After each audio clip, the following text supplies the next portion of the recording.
4 years ago, Meta tried to launch its own cryptocurrency. Congress threatened to ban it.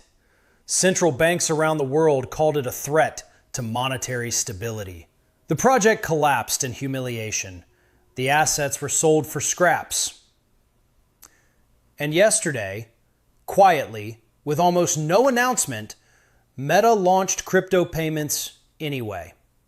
Not with a press conference, not with $1 billion announcement, with a single update buried in their business help center. 3 billion people use Facebook, Instagram, and WhatsApp. And as of April 29th, 2026, Meta began paying creators in USDC stablecoin, real digital dollars, directly to crypto wallets on Solana and Polygon. This is not a test balloon. This is not a rumor. This is live. And the reason it succeeded this time, when it was crushed last time, tells you everything about where crypto is heading in the next 5 years. I'm breaking down exactly what Meta launched, why it failed before, what changed, and why this is one of the most important moments in crypto adoption history that nobody is talking about. To understand why yesterday matters so much, you have to go back to June 2019. That's when Mark Zuckerberg stood up and announced Libra, a global stablecoin, backed by a basket of major currencies, available to Facebook's then 2.7 billion users, governed by a consortium of companies including Visa, MasterCard, PayPal, Uber, and Andreessen Horowitz. The ambition was staggering. For the first time in history, a private company was proposing to give billions of unbanked people access to a digital currency that worked anywhere in the world. And Washington lost its mind. American senators sent letters demanding Meta halt the project immediately. The EU threatened to ban it outright before it launched. Central bankers from France, Germany, and the UK warned it could destabilize the entire global monetary system. The Federal Reserve Chair called it a threat to financial sovereignty. U.S. Congresswoman Maxine Waters said, and I'm paraphrasing, that Facebook had no business being in the financial services industry. Facing a complete regulatory wall, Meta rebranded Libra as Diem in 2020, then spent 2 more years trying to get approval. Failed. In January 2022, Meta sold the entire Diem project, 3 years of work, hundreds of millions of dollars, to Silvergate Capital for roughly $200 million. For a company worth over $1 trillion. 200 million. That's how badly it went. So what on earth changed? 3 things changed. And together, they made yesterday's launch not just possible, but inevitable. Number 1, the Genius Act. In 2025, Congress passed the Genius Act, the first federal law creating a clear regulatory framework for dollar-backed stablecoins. It requires issuers to maintain 1-to-1 reserve backing with US dollars or equivalent low-risk assets, submit to regular audits, and obtain federal licenses. In 2019, there was no legal framework for a tech company to operate stablecoin payments. Regulators had to improvise objections using banking law, securities law, and monetary policy concerns. In 2026, USDC operates under explicit federal law with audited reserves. The legal path that didn't exist in 2019 was built and paved. Number 2, Meta is not trying to be a bank this time. This is the single most important strategic difference. With Libra, Meta wanted to issue the currency, run the wallet, and control the network. Regulators saw a company with 2.7 billion users trying to create a parallel financial system, and they crushed it. With the 2026 approach, Meta is just a customer. Circle issues USDC, Stripe moves the money, Solana and Polygon process the transactions. Meta does not hold reserves. Meta does not custody funds.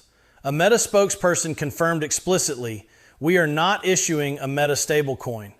That single strategic shift eliminated every regulatory objection that killed Libra.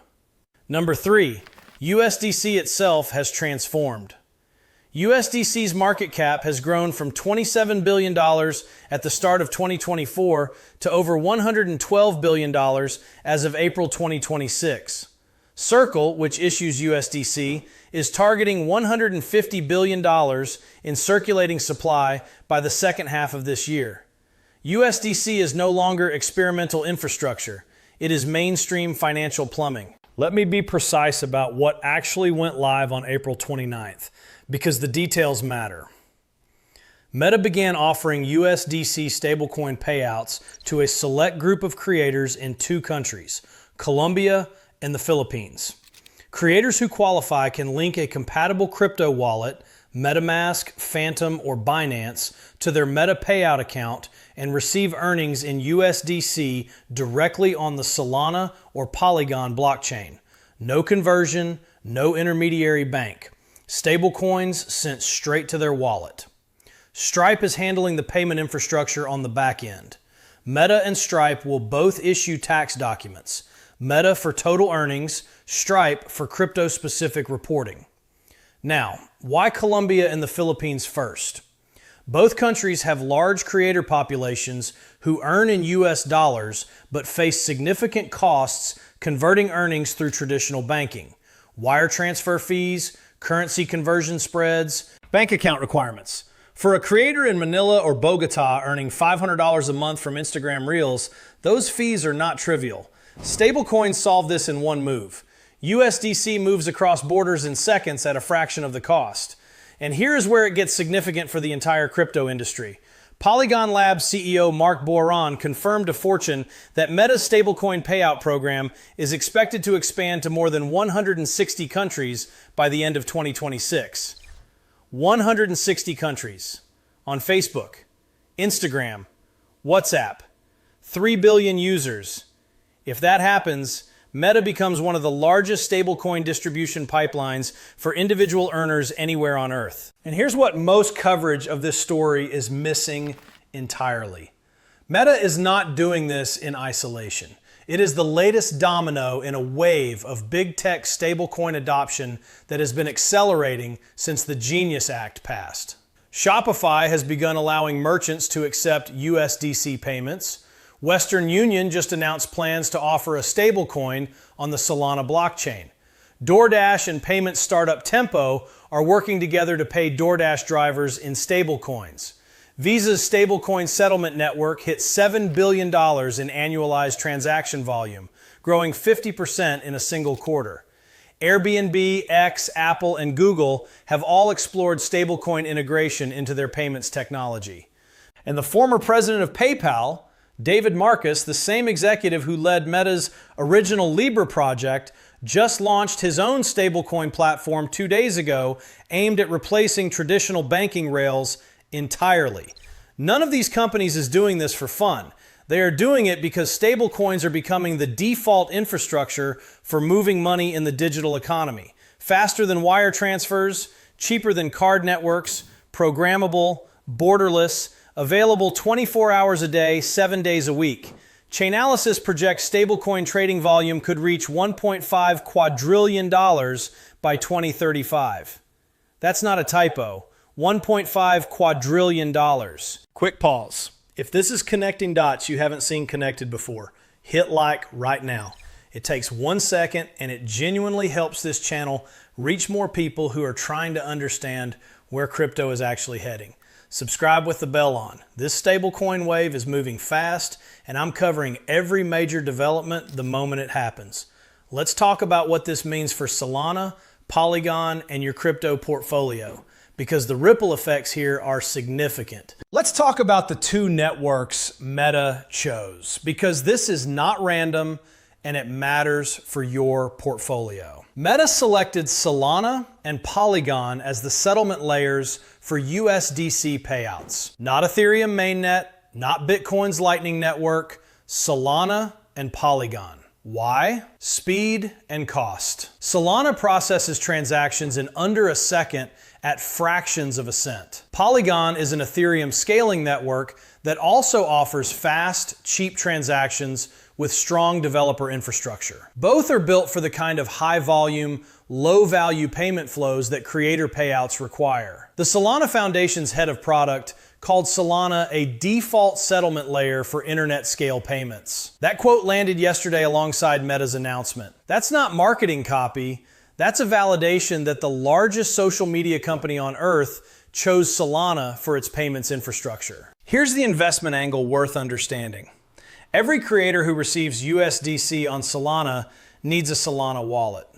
Every transaction generates on-chain activity. Every wallet created is a new user onboarded to the Solana ecosystem without Solana having to do any marketing at all. Meta is doing Solana's user acquisition for them. Same story for Polygon. The Polygon Labs CEO said explicitly, "The future of marketplace payouts is being built on blockchain infrastructure like Polygon." Coming from the CEO the day Meta launches on your network, that's a signal. Neither of these networks is moving dramatically on this news today. Markets are digesting it, but the structural implication that the world's largest social media company just chose these networks for payments infrastructure that will reach 160 countries is not a small thing. Here's the bigger picture I want to leave you with, because this story is about much more than Meta or stablecoins. The reason Libra failed in 2019 was regulatory. The reason Meta succeeded in 2026 is regulatory. Nothing about the technology fundamentally changed. What changed was the legal environment around it. That means the Genius Act, the law that made this possible, is the most important piece of crypto legislation that most crypto holders have never heard of. It is not flashy, it doesn't have a price prediction attached to it, but it built the legal rails that just allowed the world's largest social media company to integrate crypto payments. And if Meta can do it, if a company that was publicly humiliated by regulators 7 years ago can come back and quietly launch stablecoin payments to 3 billion users, who comes next? Apple has 2 billion active devices. Google has the largest advertising network on Earth. Amazon processes billions of transactions annually. Every one of them is watching what Meta does in 2026. The stablecoin market cap has grown from approximately $125 billion at the start of 2025 to over $230 billion today. USDC alone went from $27 billion to $112 billion in under 2 years. This is not a speculative bubble, this is adoption. The early adopters of this infrastructure, the blockchains, the wallets, the payment processors, are being selected right now. By Meta, by Shopify, by Western Union, by DoorDash. The winners of that selection process are going to look very different in 5 years than they do today. Here's the bottom line. 7 years ago, Meta tried to put crypto in the hands of 2.7 billion people. Congress stopped them in their tracks. Yesterday, Meta quietly put crypto in the hands of creators in Colombia and the Philippines and plans to expand to 160 countries by the end of this year, with no congressional hearing, no emergency letters from senators, no central bank panic, because this time they played by the rules that now exist. The Genius Act created the framework. Circle built the stablecoin. Stripe built the payment infrastructure. Solana and Polygon built the rails, and Meta just became the distribution channel for all of it. This is early. The rollout is limited, the scale is small today, but the direction is unmistakable. If this video helped you understand why yesterday's Meta announcement is a bigger deal than the headlines suggested, share it with one person who needs to see it. That's the best thing you can do for this channel. I'll be back the moment the next domino falls, and based on what I'm seeing, it won't be long. Stay sharp. See you in the next one.